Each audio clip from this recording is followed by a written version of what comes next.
Hey guys, thanks for watching. Thanks for listening. This is your host Thomas Tyree from On the Hot Podcast. Today, I have some bonus content for you guys. The bonus content we'll be covering today will be in the sport of basketball inside the NBA world. In today's bonus segment, I'll be sharing my NBA predictions for the 2024-25 NBA regular season. So all the awards that are eligible to be won by players and coaches, I'll be discussing which players and coaches I do believe will be winning the following awards for this NBA regular season this year. Starting off with the MVP award, I'm going to go ahead and predict that Luka Doncic wins his first MVP award this 2024-25 regular season. Now, Luka Doncic has been in the conversation and been flirting with the idea of winning his first MVP award in the NBA for quite some time now over the last few seasons. Last year, it was a close three-man race between Nikola Jokic, Shai Gilgeous-Alexander, and Luka Doncic, and all three respective players had a legitimate argument to win the award. I wasn't mad that Nikola Jokic won his third MVP, but there was a strong conversation that SGA could have won it. There was also a strong conversation that Luka Doncic could have won it. But I do believe that Luka Doncic is going to break away from the pack this year and win his first MVP award. He's always improving himself year in and year out. His points per game always improves every single year. It always goes up. He's always improving shooting from the field. And he nearly averaged a triple-double last season during the NBA season. And normally plays hurt. Sometimes plays hurt while the Mavericks, still giving the Mavericks a chance to win ball games. It gives everything he can to this Dallas Mavericks organization. That's a strong reason why they found themselves in the NBA Finals last year. So I think Luka Doncic is going to put it all together, and as the season goes on, he's going to get better, shooting from the field, improving his points per game. I think Luka Doncic is a lock to win the MVP this NBA season. Now, Defensive Player of the Year. I'm going to go with Victor Wembanyama to win Defensive Player of the Year this year. I really wouldn't be surprised if Anthony Davis wins the award. That's going to be my honorable mention. But I am going to go with Victor Wembanyama to win the award. And last year, a lot of people believed that Victor Wembanyama could have won the Defensive Player of the Year award over Rudy Gobert during his rookie season. But he was the runner-up, and Rudy Gobert obviously went on to win his fourth the Defensive Player of the Year award. And as a rookie, Victor Wembanyama on the defensive side of the ball was no joke. He averaged 3.6 blocks per game and also had a defensive rating of 111.2. That's pretty impressive as a rookie. And also, he's starting off to a hot season in his sophomore year in the NBA on the defensive side of the ball as well. He's averaging 3.7 blocks per game as the season goes on. With Victor Wembanyama already being built as an alien, at 7'3" with a wingspan of 8 feet, that man is not human. He's an alien roaming the planet Earth, playing a kid's game in the NBA for a living. I think he can win this award for multiple years in a row as long as he's healthy and he's going to continue to improve on the defensive side of the ball. I think this is Victor Wembanyama's chance to win his first Defensive Player of the Year award. I'm going to go ahead and lock that in as Victor Wembanyama winning Defensive Player of the Year. Now, this next award really doesn't really get me excited.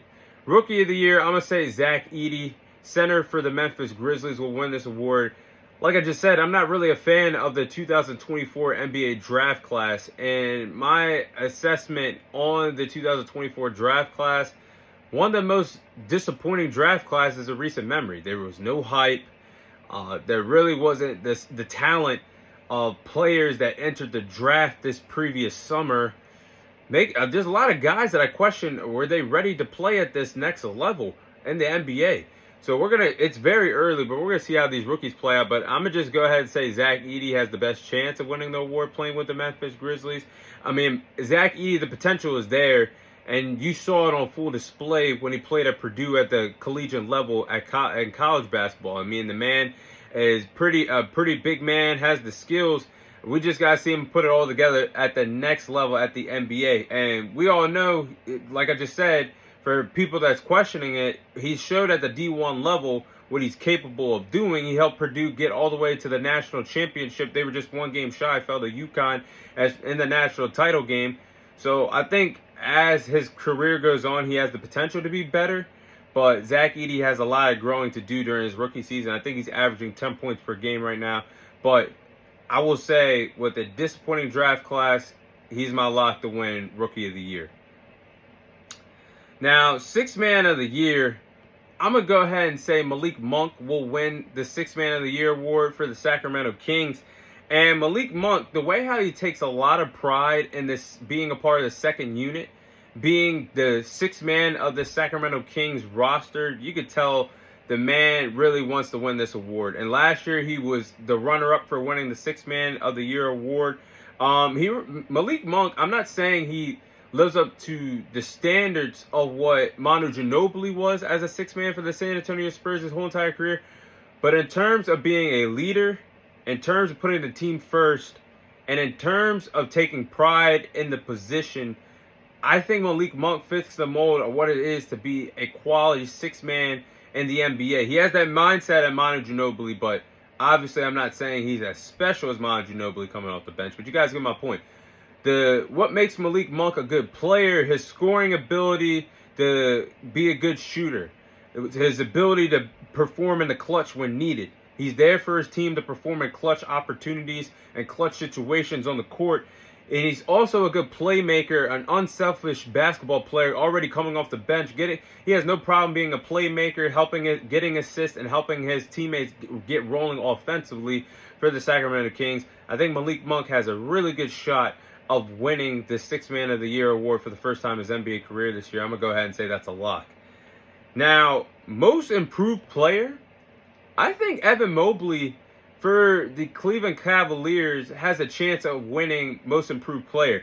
And he has a really good chance of winning in this award. He is pushing the narrative and proving to a lot of people out there that Evan Mobley can be a really good two-way player, providing an offensive spark for the Cavaliers on offense, and then turning around on the defensive side of the ball, creating a spark for defensive basketball for the Cleveland Cavaliers as well. And that is music to the ears of the Cleveland Cavaliers, because now you could have a dominant front court duo of Evan Mobley and Jarrett Allen defensively for teams trying to challenge them coming in the paint, to challenge them on the defensive side of the ball. So that's a good sign for the Cleveland Cavaliers. Now, depending on how the bigs play out in the Eastern Conference, I mean, we got a lot of talented bigs, Joel Embiid, Bam Adebayo. I don't know how this could play out, but if Evan Mobley shows out and continues to improve, I'm not doubting him making his first All-Star appearance this year. I think he has the potential to do it. Right now, he's averaging 17 points per game, 8 rebounds, nearly averaging a double-double this NBA season. And he's helping the Cleveland Cavaliers off to a red-hot 9-0 start right now in the Eastern Conference. So Evan Mobley, the dirty work that he's been doing is not being unnoticed by me. I think he has a lot of potential, and he could win Most Improved Player of the Year. I think that's going to be my lock for that. Now, I am going to skip the Clutch Award because that could go either way. Coach of the Year, I'm going to go with Steve Kerr. Now, Steve Kerr has done a great job with this Golden State Warriors team early on in the NBA season. They have them off to a red-hot start, 7-1, one of the best teams in the Western Conference right now, and they're proving they don't need Klay Thompson. Even though Klay Thompson won 4 rings with this Golden State Warriors, with Steph Curry, Klay Thompson, Draymond Green, Steve Kerr, putting together one of the greatest dynasties of the 21st century in sports, they're off the red-hot start, and it seems like they're not really missing Klay Thompson right about now. But the rotation of what I'm seeing with this Golden State Warriors team, they are deep in terms of They are deep in terms of rotation players. I mean, they got Buddy Hield. Buddy Hield was one of the biggest offseason steals this previous NBA offseason. They got Buddy Hield, Jonathan Kuminga coming off the bench, Gary Payton, Kyle Anderson. I mean, they got a really solid bench right now. One of the best rotations in the NBA today. And Steve Kerr has his team playing at an elite level at 7-1, but they're playing well on the defensive side of the ball. They're sitting down, playing defense well, blitzing well. Steve Kerr has this team playing phenomenal. And I would not be surprised if he wins Coach of the Year this year. So, that's a lot to digest what I said. But those are the following NBA awards that I can see the following players the following coaches winning this 2024-25 NBA regular season. But that is all the time I have for you guys today. Thank you guys for watching. Thank you guys for listening. This is your host, Thomas Tyree, signing off. And I'll see you guys on next week's episode.